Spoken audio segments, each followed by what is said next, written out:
Ron Maiden, a very special guest here this weekend at the New Zealand Festival of Motor Racing. You've been kind enough to bring the 1974 Chris Amon Formula One car all the way over from Europe. Tell us a little bit about the car and the history with it.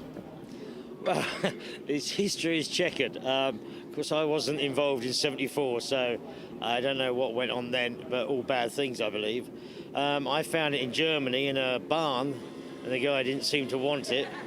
And it just seemed like a cheap way into F1, really, because all the cars are worth a fortune. And so I bought it and got someone far better than I to repair it. And it's fabulous. I mean, it really is. It's as quick as I want to go. I don't want to go any quicker than that will take me.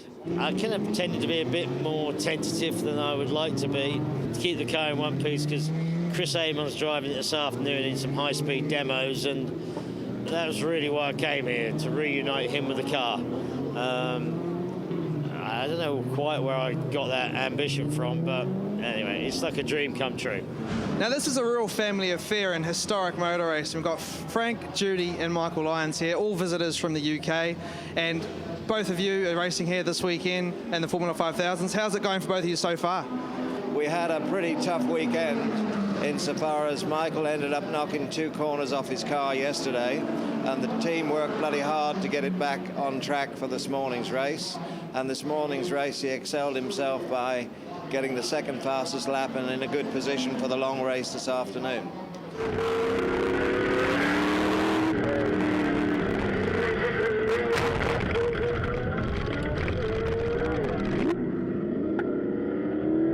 There's also the father-son rivalry. I'm sure that you guys are out there to beat each other as much as you are everyone else.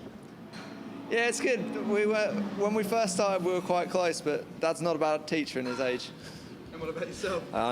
I'm getting old and stupid and making up for it with bad driving, I guess. That's why he's got quicker than me. Now this weekend, the New Zealand Festival of Motor Racing celebrates the career of one of our Formula One legends, Chris Amon.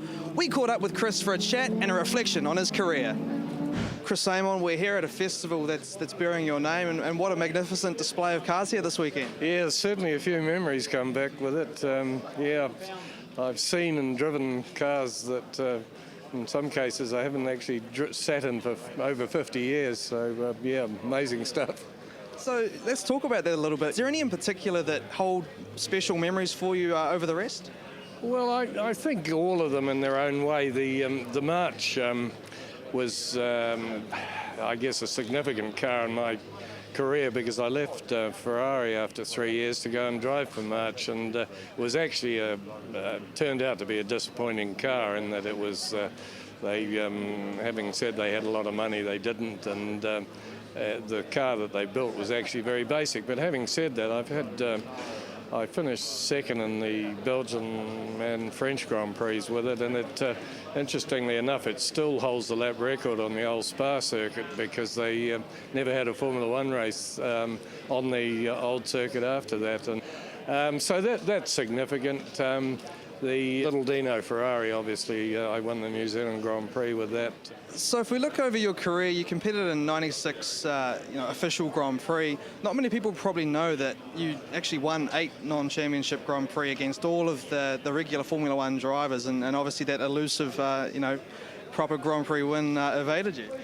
Yes, it certainly had its frustrating moments. In many cases, it wasn't significant things going wrong, like engines blowing up.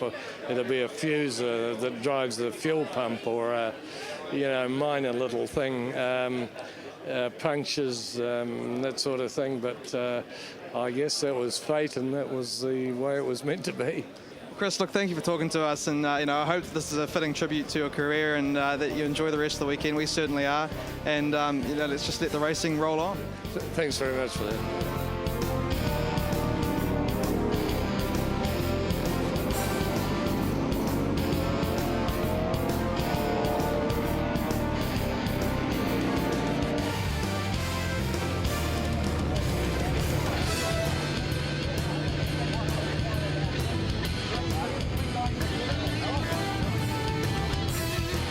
Join us now for coverage of the mighty muscle cars.